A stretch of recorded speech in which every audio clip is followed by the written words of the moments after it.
Hora H do Agro, com Kellen Severo. Oferecimento Ihara. Consórcio Massey Ferguson, a partir de R$ 1.470. Acesse cnmf.com.br. Olá, sejam muito bem-vindos ao Hora H do Agro, um programa onde discutimos e analisamos os temas que mais importam para o agronegócio brasileiro. 90% do mercado financeiro avalia que a política econômica de Lula está indo na direção errada, aponta a pesquisa da Genial Quest. Reforma tributária é discutida em audiência na Câmara. A CNA volta a relatar preocupação com o aumento de impostos para o agro. Probabilidade de El Niño avança para 90% em 2023. Companhia Nacional de Abastecimento projeta safra recorde de grãos. Conab alerta que mês de maio será decisivo para a produtividade das lavouras do milho, segundo a safra. E mais, Brasil vai reavaliar acordo Mercosul e União Europeia. Ministro Vieira diz que o tratado possui brechas que podem prejudicar o país. Dólar de volta ao patamar de 4. No acumulado de 2023, o real já se valorizou cerca de 6,5%. Vamos analisar a tendência para o mercado de câmbio. Empresa brasileira do agro, Suzano, considera negociar em yuan. E mais, 2 semanas depois do presidente Lula demarcar áreas, agricultores do Rio Grande do Sul temem a perda da propriedade privada para áreas indígenas. Já no Congresso, parlamentares se articulam para frear as demarcações indígenas no governo Lula. Tudo isso e mais nesta edição que já está no ar. Uma pesquisa divulgada nesta semana pela Genial Quest revelou que 90% do mercado financeiro avalia que a política econômica do governo Lula está indo na direção errada, contra 10% que acreditam que está indo na direção certa. A pesquisa também indicou que 86% avaliam o governo Lula como negativo, 12% como regular e apenas 2% como positivo. Em comparação com a pesquisa realizada em março, houve uma ligeira redução da avaliação como ruim e um aumento da avaliação como regular. A pesquisa ouviu 92 gestores de fundos de investimentos com sede em São Paulo e Rio de Janeiro entre os dias 4 e 8 de maio. Para analisar a avaliação do governo e da política econômica, a gente recebe Michael Lopes Stuart, que é sócio-diretor da Arco Advice. Seja bem-vindo ao Jovem Pan News. Obrigado, Kellen. Prazer estar com vocês. Michael, o sentimento do mercado reflete o sentimento dos brasileiros? Como está indo a política econômica e o governo Lula?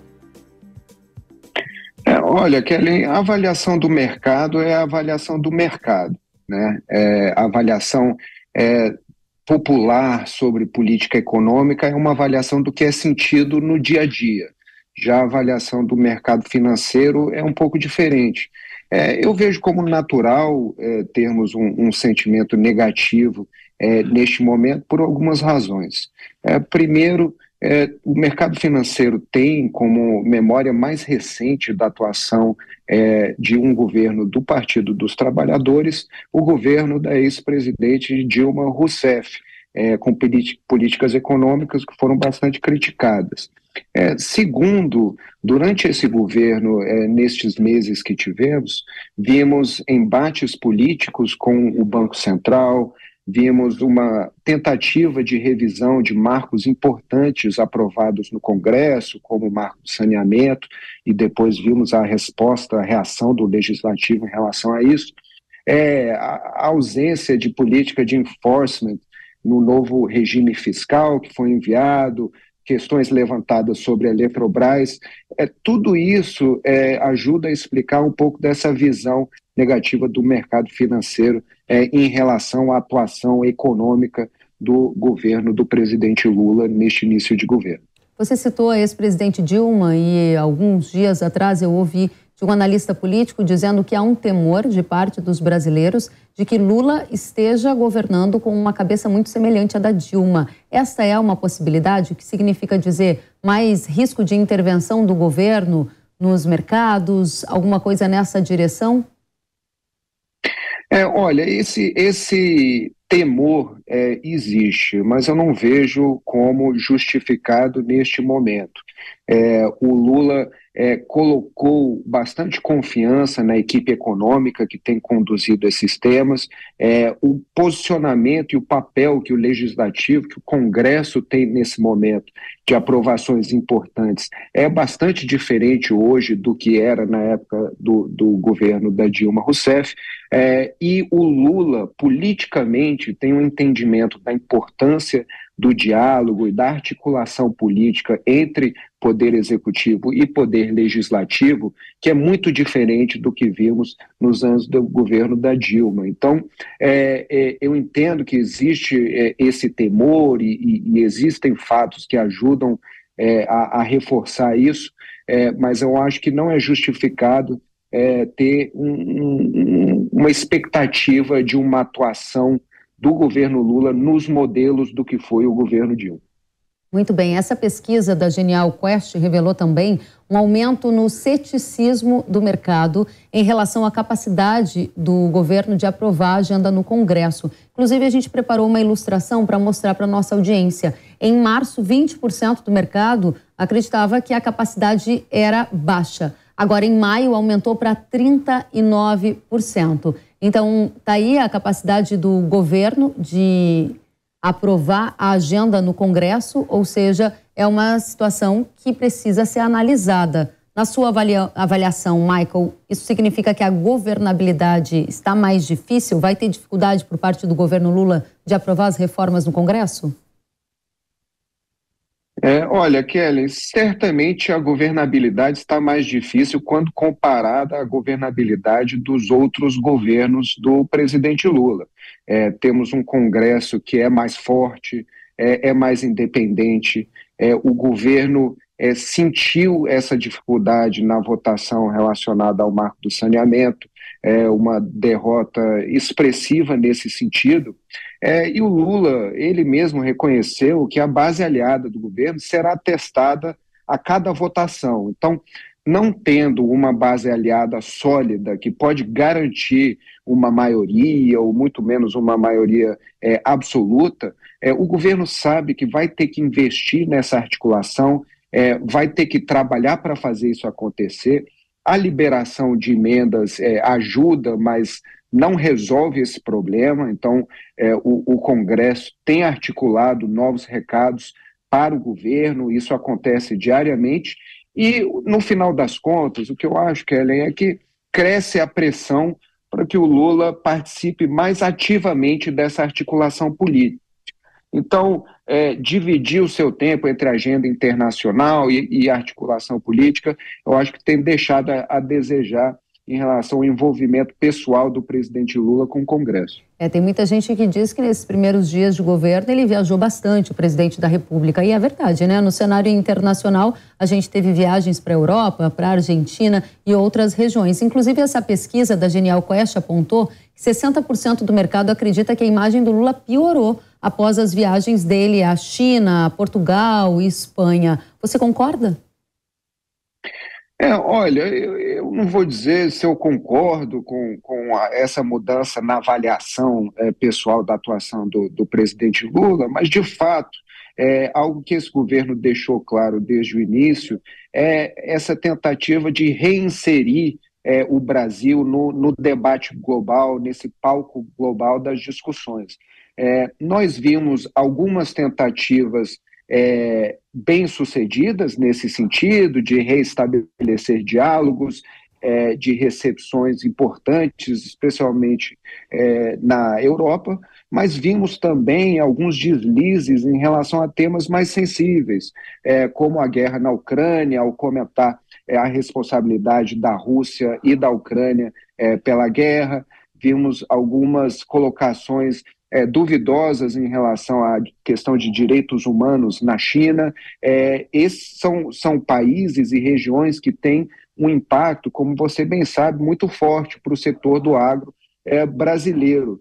E existe um temor de que o Lula esteja, talvez, em descompasso com a narrativa ou as conversas globais em relação a esses temas. Então, existe essa vontade do governo de se reinserir nas discussões globais. Eu vejo isso como importante, porque o Brasil é um líder regional, é uma economia forte global, então esse é um movimento importante e necessário, mas será necessário fazer um ajuste, especialmente nas mensagens que são passadas para mercados internacionais, para investidores estrangeiros. Muito bem, esse ajuste nas mensagens é um ponto interessante para a gente analisar o acordo Mercosul-União Europeia. O Lula tem defendido que essa é uma prioridade para o governo, mas o ministro das Relações Exteriores, Mauro Vieira, afirmou que o governo agora reavalia o acordo comercial entre o Mercosul e a União Europeia. Isso porque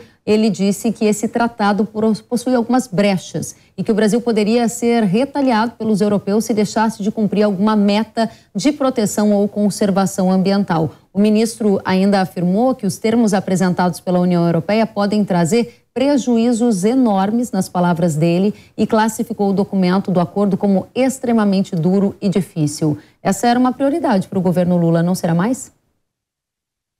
Olha, Kellen, eu acho que é prioridade sim. O governo deixou claro que essa expansão ou atuação maior com o Mercosul é uma prioridade. Agora, com uma mudança de governo, é natural que ocorra uma reavaliação do trabalho que vem sido feito. Porque é importante lembrar que temos o trabalho que é feito no âmbito da macropolítica, da política global ali, e o que acontece que é feito pelos técnicos do governo, do Itamaraty, do Ministério da Agricultura. Então, o que sempre ocorre com uma mudança de governo é uma reavaliação do trabalho que foi feito. Eu não acho que concluir a partir dessa reavaliação que o Mercosul deixa de ser prioridade, não acho que isso se justifica. Agora, o que temos visto é que o Brasil fez sim uma repriorização dos organismos multilaterais aos quais vai se dedicar, e vemos um foco muito maior no BRICS, por exemplo, que inclui países como Rússia e China, importantes reuniões bilaterais anuais no âmbito desses encontros, e talvez um foco menor em questões como da OCDE, por exemplo. Muito bem. Michael Stewart, sócio-diretor da Arco Advice, obrigada por analisar a pesquisa conosco e esses primeiros meses de governo Lula com impactos também no agro. Volte sempre. Obrigado, Kelly. Até a próxima.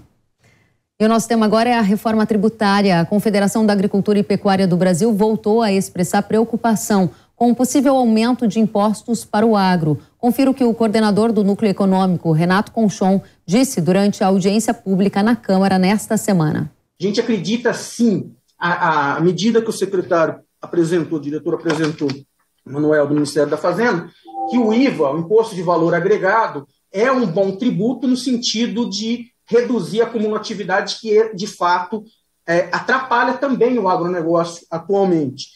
Mas temos algumas preocupações e premissas que nós defendemos. Por quê? Fato é que uma reforma tributária, tal como foi colocada a PEC 45, mesmo que de uma maneira geral ela mantenha a carga tributária global, haverá um deslocamento da carga tributária setorial que nos preocupa. Alguns defensores falam, mas veja só, Renato, essa carga tributária vai fazer um deslocamento e vai chegar ao ponto do consumidor pagar. E a gente vai falar um pouquinho mais adiante sobre isso.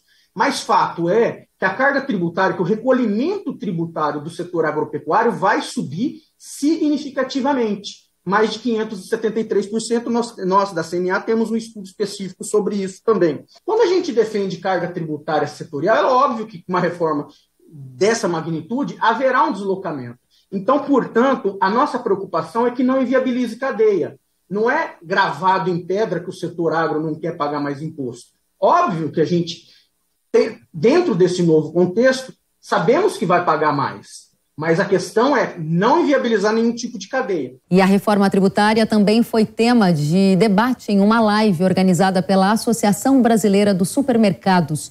O secretário da Reforma Tributária, Bernard Api, foi convidado para esclarecer dúvidas sobre o texto. O presidente da bancada do Agro, Pedro Lupion, deputado Pedro Lupion, participou do debate e questionou a PIS se os insumos agropecuários poderiam ter aumento de impostos. Vamos acompanhar. O resultado vai ser um aumento das exportações brasileiras, aumento da competitividade das exportações brasileiras do agronegócio e um aumento da demanda de alimentos no mercado doméstico.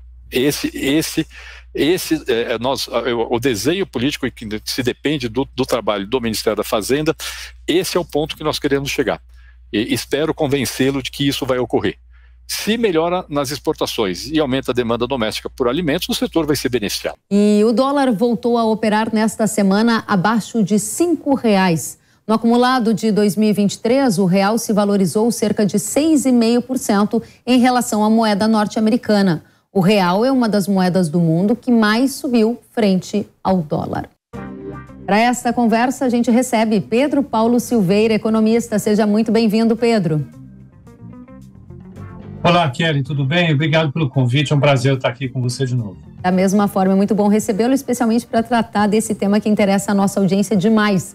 Novo patamar do dólar, a partir de agora, é na casa dos 4 e não mais na casa dos 5, como a gente se acostumou a ver? Acho que mais perto dos 5 do que dos 4, né? Mais perto dos 5,00 do que 4,00.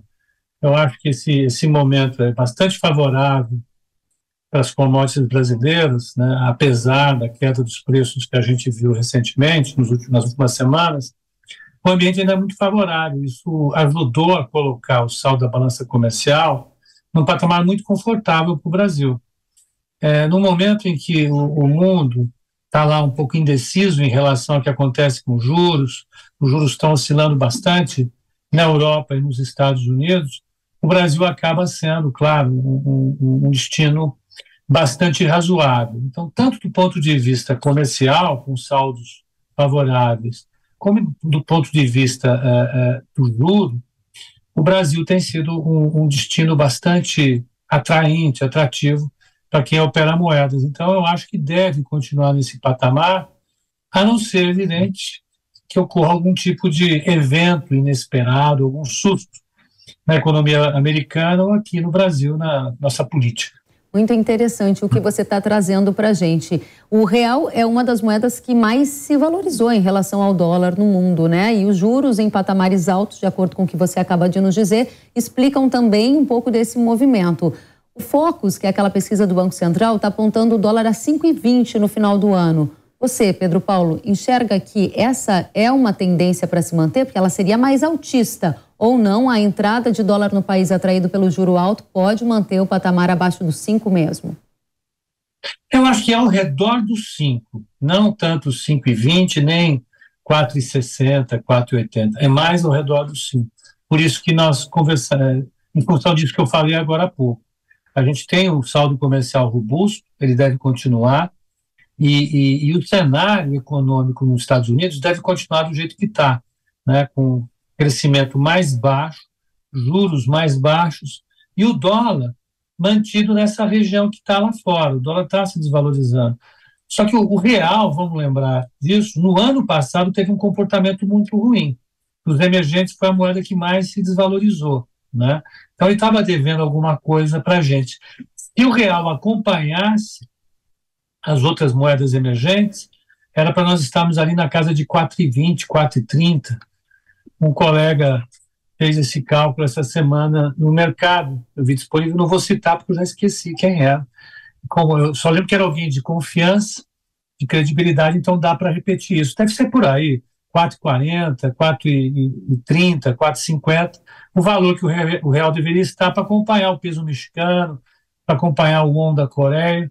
No ano passado a gente tomou uma desvalorização muito forte, né? E agora eu acho que a gente está compensando um pouco isso. Por isso que no diferencial, como a percepção de risco em relação ao Brasil diminuiu bastante, isso pode ser medido através do CDS, que é negociado nos Estados Unidos, ou mesmo nas taxas de juros, nos bonds globais, como essa percepção de risco diminuiu bastante, após a eleição, após todos os eventos que a gente tem, o real deu uma recuperada. Eu acho que é isso, Karen. Muito bem, então só para esclarecer para a nossa audiência, dólar de volta ao patamar de 4,00, sim ou não? Não, eu acho que não, eu acho que seria demais, sabe?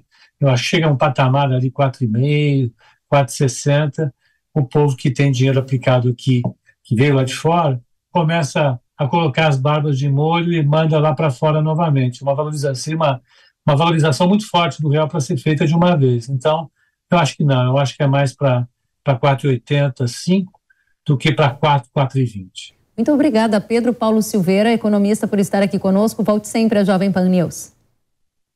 Obrigado pelo convite, Kellen, é sempre um prazer participar. Até logo. Obrigada, até a próxima. A brasileira Suzano, maior produtora de celulose do mundo, está considerando negociar com a China em yuan. O CEO global disse que vê o dólar perdendo relevância em commodities e afirma que compradores estão exigindo acordos em yuan. Vale lembrar que Brasil e China avançaram em um acordo para transações em yuan e a Argentina anunciou que em maio passaria a usar o yuan no comércio com a China. A gente vai seguir acompanhando este tema.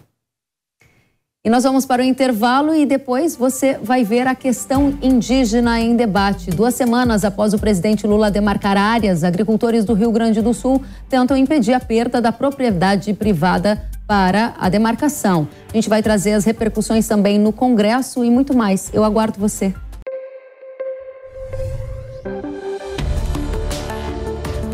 O agro, setor que movimenta a economia brasileira, gerando renda, emprego e oportunidades para toda a população.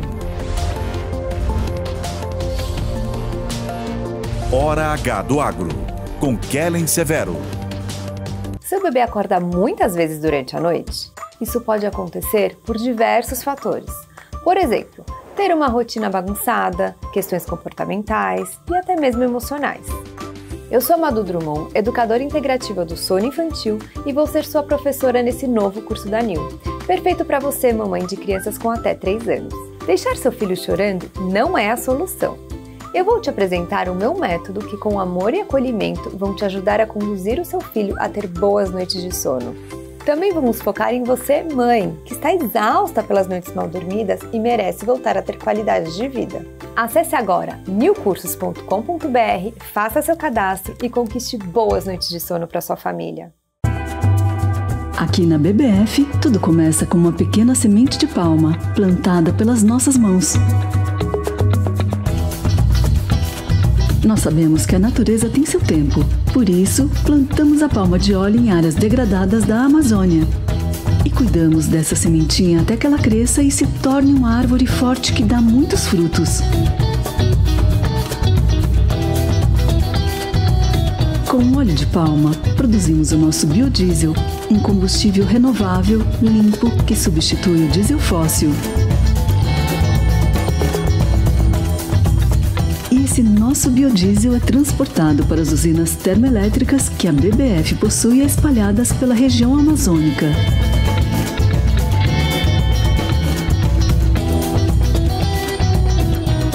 E por fim, é utilizado para gerar energia elétrica limpa e renovável para atender mais de 140 mil pessoas na região. Uma energia que une desenvolvimento socioeconômico com preservação ambiental. E assim são todos os dias aqui na BDF. Nosso propósito é descarbonizar a Amazônia, gerando energia elétrica limpa, empregos, renda e preservação ambiental. Grupo BBF. Há 15 anos é do Brasil. Precisando de uma nova máquina para aumentar a sua produtividade? Aqui no Consórcio Nacional Massey Ferguson lançamos o Grupo 377. Com ele vem vários benefícios exclusivos para você, como planos em até 10 anos para pagar, sem juros, sem taxa de adesão e parcelas reduzidas a partir de R$ 1.470. Aproveite e procure a rede de concessionárias Massey Ferguson. Quer saber mais? Acesse www.cnmf.com.br ou entre em contato pelo WhatsApp 11 9 3016 0316.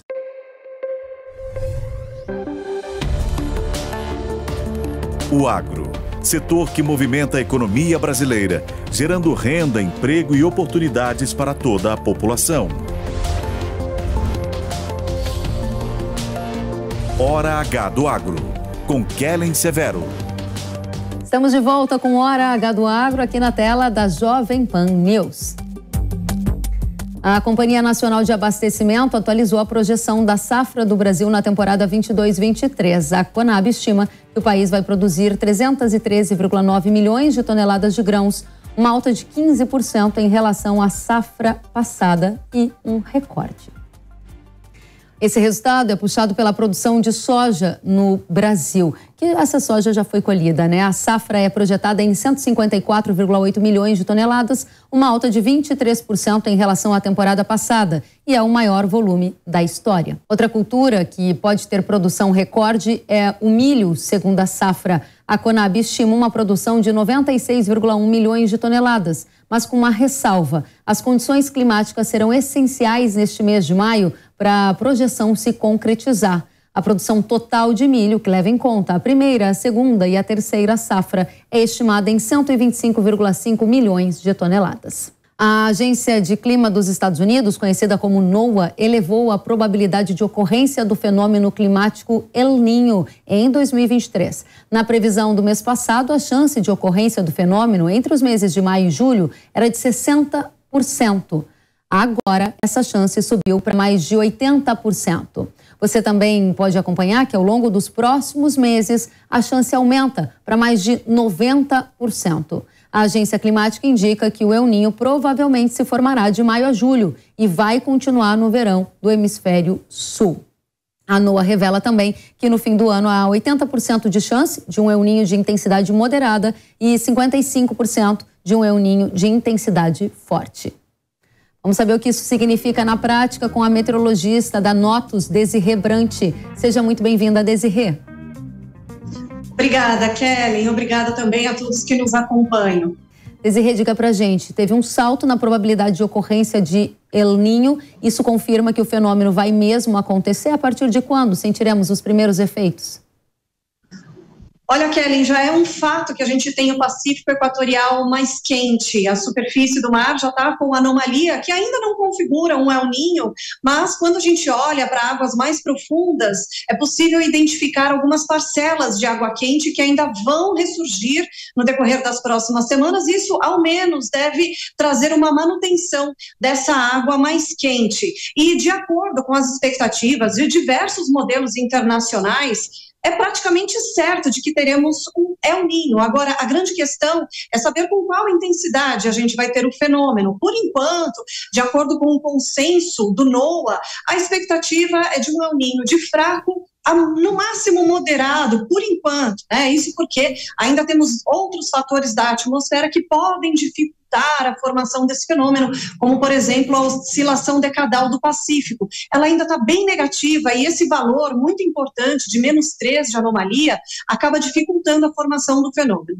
Bom, como eu falei, essa probabilidade aumentando, ela significa aumentar a chance da formação, mas ainda ela não dá o cenário do quão forte ele deve ser. De qualquer forma, Kellen, forte ou fraco, a gente já tem esse aquecimento e os modelos de previsão de chuva já estão reagindo a esse aquecimento. De que forma? Aumentando a chuva para o centro e sul do Brasil a partir do meio do ano, principalmente, né? Alguns mapas até de previsão, modelo europeu, modelo norte-americano, já sinalizando essa chuva que pode ficar acima da média para o centro e sul do Brasil, inclusive dentro do nosso período seco aqui no Brasil Central. Não vai ser algo muito expressivo, não é uma anomalia muito forte, mas existe essa possibilidade aí de ser um inverno um pouquinho mais úmido no centro do Brasil. Interessante, Desirê. Eu sei que você preparou várias artes, eu vou pedir para a produção ir direto para a nossa segunda rodada, porque a gente quer saber isso na prática, né? Onde chove menos, onde chove mais. Conta pra gente como serão os meses de maio, junho, julho, Desirê.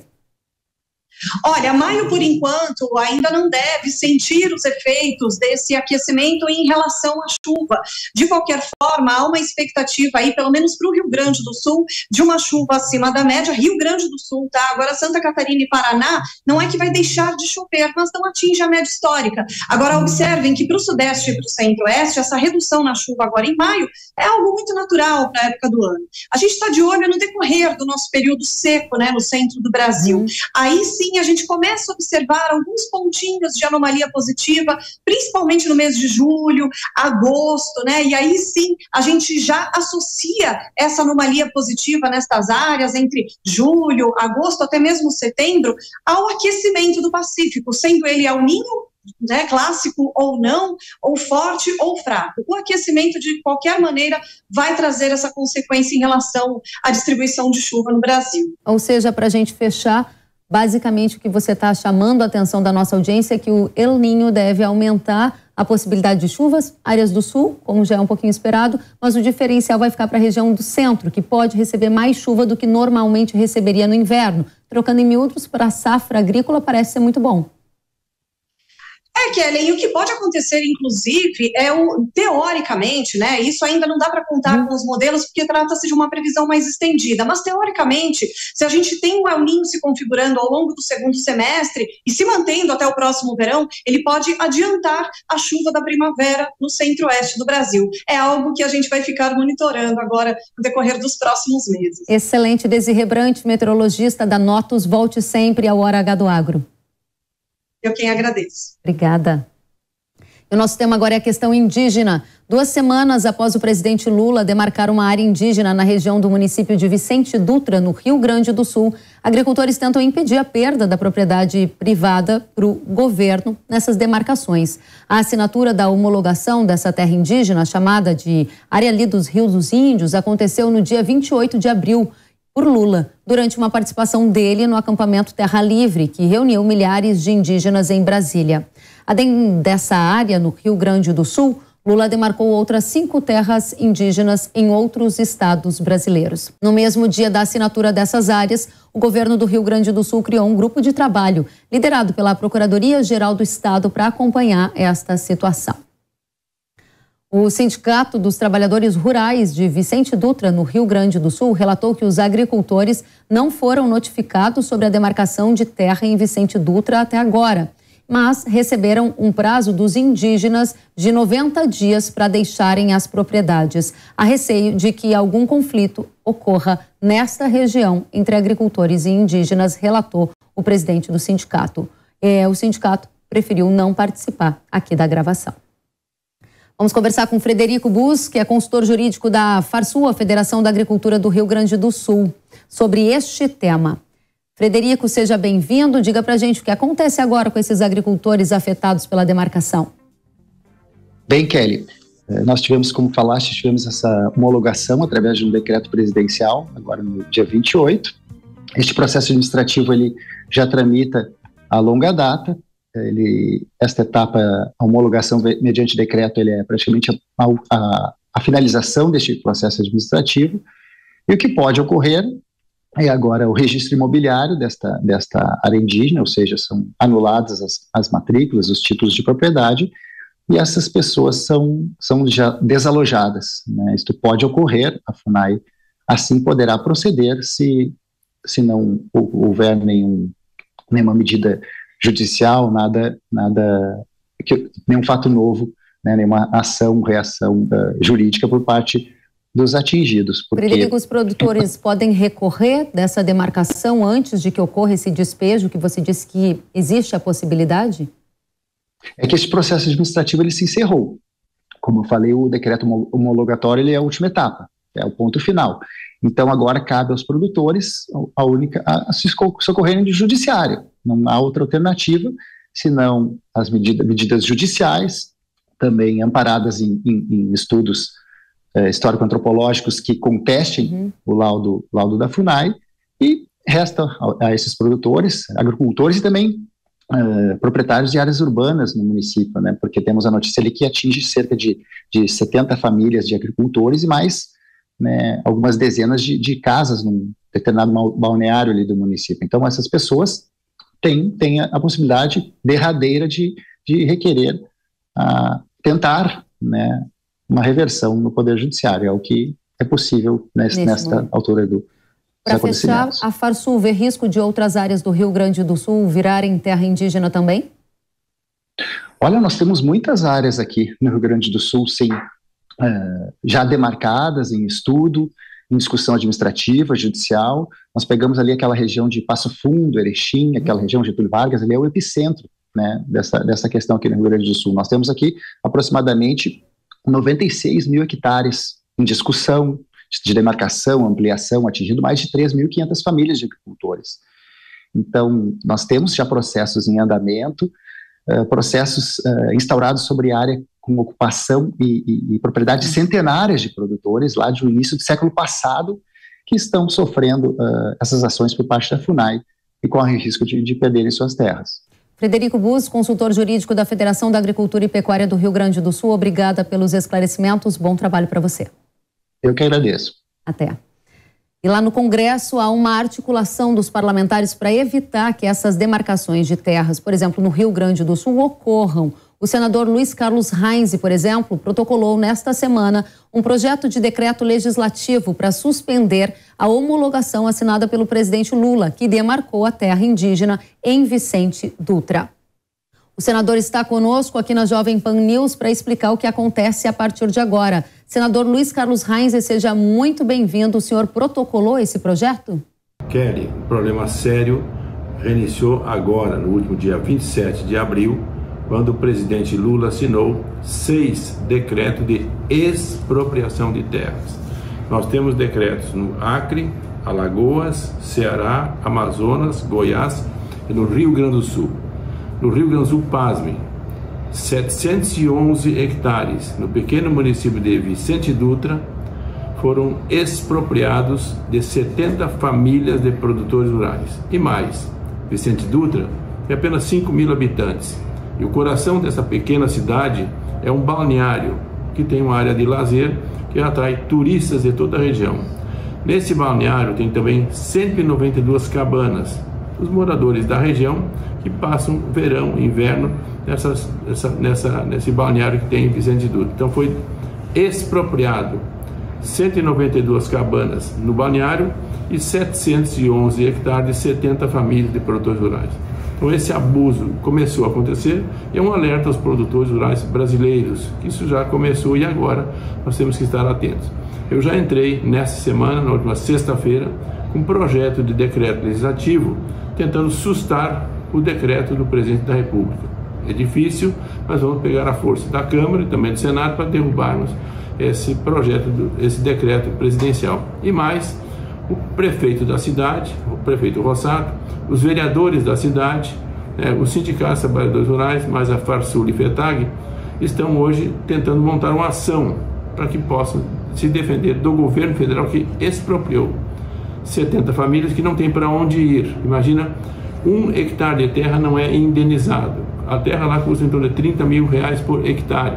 Fora a vida dessas famílias, estão há dezenas de anos em cima das terras. Então a preocupação é essa, com o balneário, mas principalmente com as 70 famílias de produtores rurais que foram expropriados pelo decreto do presidente Lula, sem pagar absolutamente nada a não ser as benfeitorias. Muito obrigada, senador Luiz Carlos Reins, pelos esclarecimentos. Já na Câmara, a deputada federal Caroline de Toni apresentou recentemente um projeto de lei que prevê que o processo de demarcação de terras indígenas receba também o aval do Congresso Nacional, o que não acontece hoje. Vamos acompanhar a entrevista com Caroline de Toni, do PL de Santa Catarina. Nós recebemos uma entrevista a deputada Caroline de Toni, do PL de Santa Catarina. Deputada, seja muito bem-vinda. Muito obrigada, é uma satisfação estar aqui no programa. Obrigada. A gente quer saber desse seu projeto que pretende colocar a Câmara, o Congresso, em um papel de protagonismo na demarcação de terras indígenas. Qual é a situação? Hoje a gente tem uma situação muito delicada, né? Que os projetos de demarcação, eles basicamente tramitam na FUNAI, de uma forma quase unilateral, né? Com os laudos antropológicos e tal. E depois de encerrado esse processo, vai diretamente para o presidente da República e ele homologa mediante uma portaria, um decreto, mediante a assinatura dele. E está demarcada, gerando inúmeros problemas. A nossa ideia com esse projeto é uma alteração no Estatuto do Índio para constar que antes de passar para a homologação presidencial, passe antes pelo Congresso Nacional. É um tema que já foi ventilado por uma proposta de emenda à Constituição, que está parada atualmente, e também para aprovar a PEC é um quórum muito maior. Então, o projeto de lei, ele vem facilitar a tramitação. E também, a gente, além de ter protocolado, eu pedi o apensamento desse projeto ao PL 490, que é para fazer com que o marco temporal seja finalmente respeitado no Brasil. É um projeto também que está para ser pautado nas próximas semanas na Câmara Federal, tendo em vista que a ministra Rosa Weber marcou agora para o próximo mês, né, de junho, essa relativização do marco temporal que tem deixado os nossos agricultores tão preocupados, né? Muito bem, então o Congresso teria um papel muito importante, seja com a sua iniciativa, seja com a discussão para o PL do marco temporal que avança no Congresso. Minha pergunta é, senhora de Santa Catarina, qual é o sentimento e a situação dos agricultores? Eu soube que houve uma audiência pública lá que reuniu milhares de agricultores. Sim, mais de 1.000 pessoas nessa audiência pública, numa cidade que é Saudades de Cunhaporã, que nunca tiveram aldeia indígena e tiveram esse processo demarcatório com base no laudo antropológico que foi totalmente questionado na Justiça e derrubaram esse laudo do governo. Fizeram com que essas terras fossem declaradas dos agricultores que estão lá na 5ª geração, desde mais de 100 anos, com os títulos de propriedade, né?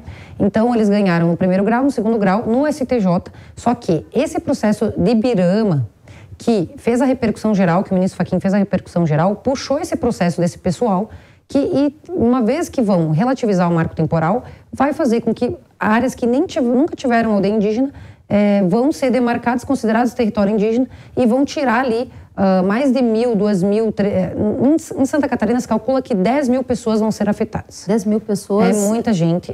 São propriedades que nunca foram de índios, mas a gente está sofrendo esse problema, realmente. E eu imagino, chego a me arrepiar, porque os agricultores têm uma história, eles vivem da terra, são pequenos agricultores, Exatamente. Agricultores familiares em maior parte, né? A realidade de Santa Catarina são pequenas propriedades rurais, onde as pessoas, então, têm basicamente uma agricultura familiar de subsistência. A gente já tem um problema do êxodo rural, né, que é um problema comum. Então, imagina essas famílias, a gente viu uma jovem lá chorando nessa audiência pública, dizendo assim, olha, eu sou a 5ª geração, é a única coisa que a gente tem, e a gente está sendo ameaçado de ser tirado da terra. Então, a gente quer que vocês, autoridades, lutem por nós, é isso que a gente tem feito. A gente foi com o governador do estado, Jorginho Melo, fazer uma reunião com a AGU. O que nos tranquilizou foi que nessa reunião o ministro da AGU falou que das 14 terras indígenas que iam ser demarcadas a pedido da ministra dos povos indígenas, ia ser reduzido para 5. E a gente foi surpreendido com 6 agora, né, que o Lula fez. E não teve nenhuma em Santa Catarina, porque a Santa Catarina já está protagonizando esse processo de repercussão geral, que a gente acha que o judiciário não tem que se meter nisso. Isso é um problema do Congresso Nacional, e também do Executivo. Por isso que passar pelo Congresso antes vai gerar essa discussão, vai gerar essa segurança jurídica para os nossos agricultores. Deputada, a senhora acha que há condições de aprovar o seu projeto? Porque nesse momento a gente gostaria de levar uma mensagem para os agricultores que temem a perda da terra, mas não uma falsa esperança de uma mudança nesse processo. O processo que está para ser aprovado na Câmara nas próximas semanas é o PL 490 do marco temporal. Esse, o presidente Arthur Lira já se comprometeu com a FPA, a Frente Agropecuária, né, que é a maior frente do Brasil lá na Câmara Federal e no Congresso Nacional, porque é uma frente mista, né?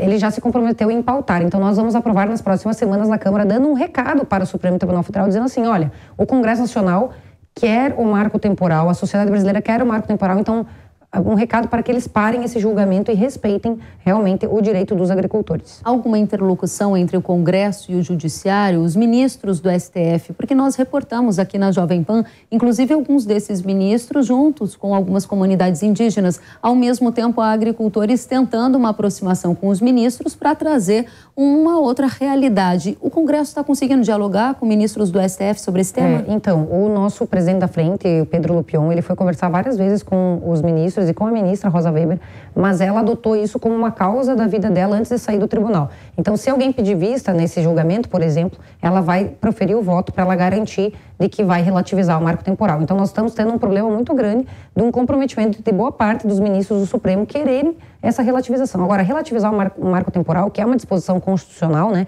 Ou seja, quem estava só tem direito à terra indígena quem estava na terra até a promulgação da Constituição de 88, né? Se a gente tira esse parâmetro seguro, a gente pode voltar até 1500, a gente pode invadir as áreas urbanas. Quem que garante que não vai ser relativizado não só o direito dessas pessoas que estão na justiça, mas de todos os brasileiros? vão ter que sair todo mundo do Brasil e devolver para os índios. É isso que vai gerar, é essa insegurança jurídica que vai ser gerada pelo Supremo caso eles julguem esse recurso. Por isso, o que está em discussão aqui é o direito de propriedade privada, porque esses agricultores, eles têm a titulação, a posse da terra. Com o fim do marco temporal, a sua interpretação é que aumenta o risco jurídico no país, já que qualquer área poderia ser reivindicada como de posse de índios? Com certeza, porque se você pega um título de terra de mais de 100 anos, né, de propriedade, e você diz que ele não vale nada porque as terras originárias, as terras dos índios são terras originárias, ou seja, você não respeita o que veio depois, você pode relativizar todo o resto também. Muito bem. Vou pedir para deixar um último recado para a nossa audiência, que quer uma resposta do Congresso em relação a esse tema. Então, o que tem nos preocupado no atual governo é esse desrespeito ao direito à propriedade, seja com relação a novas demarcações de terras indígenas. Nós achamos que não precisa demarcar mais terra indígena. 14% do território nacional já é demarcado para menos de 1 milhão de índios. Aqui em São Paulo, por exemplo, nós temos 3% do território nacional para 46 milhões de pessoas que habitam.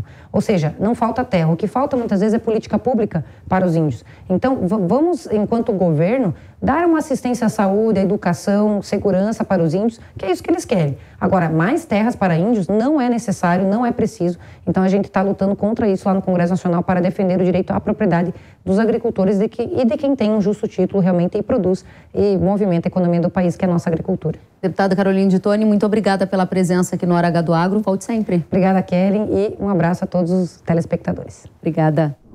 E ainda falando sobre terras indígenas, há uma grande expectativa para que o projeto de lei do marco temporal avance na Câmara. A proposta aguarda a votação do regime de urgência. Esse projeto de lei estabelece que só podem ser demarcadas áreas em que os indígenas ocupavam até a data da promulgação da Constituição, em 1988, o que dá segurança jurídica ao agronegócio. Em 7 de junho, o Supremo Tribunal Federal vai julgar esse mesmo tema. Na prática, o projeto tenta trazer segurança aos agricultores caso o STF decida acabar com o marco temporal na Corte. O assunto esteve na pauta da reunião da FPA desta semana. O presidente Arthur Lira se comprometeu com os líderes da Frente Parlamentar da Agricultura que, quando fosse colocado pelo Supremo essa questão, pautado pelo Supremo, esse caso que eles querem dar repercussão geral, que trata também de demarcação de terras indígenas, que ele colocaria o 490 em votação na Câmara.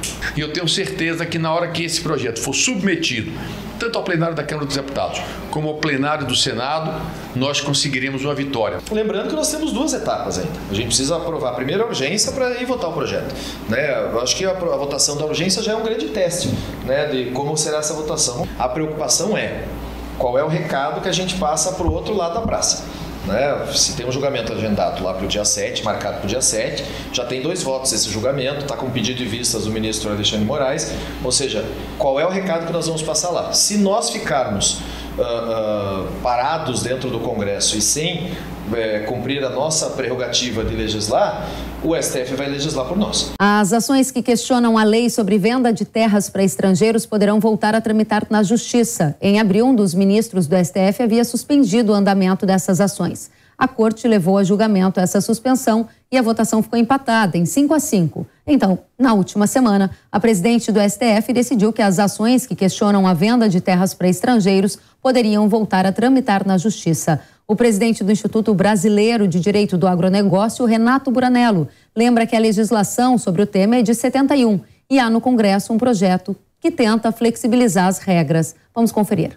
É importante também ressaltar que o regime jurídico de compra de terras por estrangeiro ainda está sob a égide da Lei 5709 de 71, e também do parecer da AGU número 10, que regulam, portanto, estas formas de negócios jurídicos aqui no Brasil por empresas brasileiras controladas por estrangeiro. De toda sorte, e também é importante citar, há uma discussão dentro do Parlamento brasileiro com um projeto de lei 2963 de 2019, de autoria do senador Irajá Abreu, que já teve a sua aprovação no Senado Federal e agora corre na Câmara Federal, e que tem por objeto entender e compreender esta discussão dentro de um novo regime jurídico, e que, portanto, para nós, caberia às casas legislativas num debate amplo, de interesse social e assim, e através dos seus representantes, votar e avançar nesta discussão com as alterações necessárias ao projeto, mas que pudéssemos ter uma legislação mais atual, mais adequada ao novo contexto do agronegócio, sem, é claro, abrir mão de certas seguranças, certas restrições necessárias a esse tipo de negócio jurídico entabulado aqui no Brasil, ainda que por empresas estrangeiras ou aquelas nacionais controladas por estrangeiros. E antes disso, a gente tem um recadinho para você. Hoje eu vou te apresentar um poder de outro mundo no combate à cigarrinha da cana. Maxan é o único no mercado porque controla todas as fases da cigarrinha com o seu exclusivo efeito 4Max.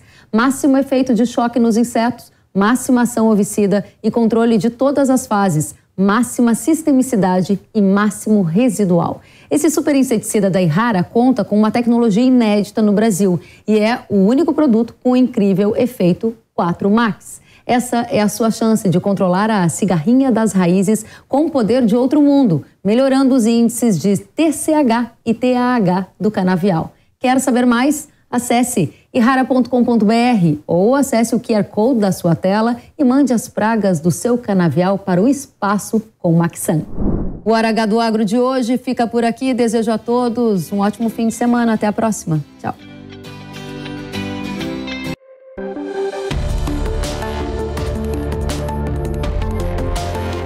Hora H do Agro, com Kellen Severo. Oferecimento Ihara. Consórcio Massey Ferguson, a partir de R$ 1.470. Acesse cnmf.com.br. Realização Jovem Pan News.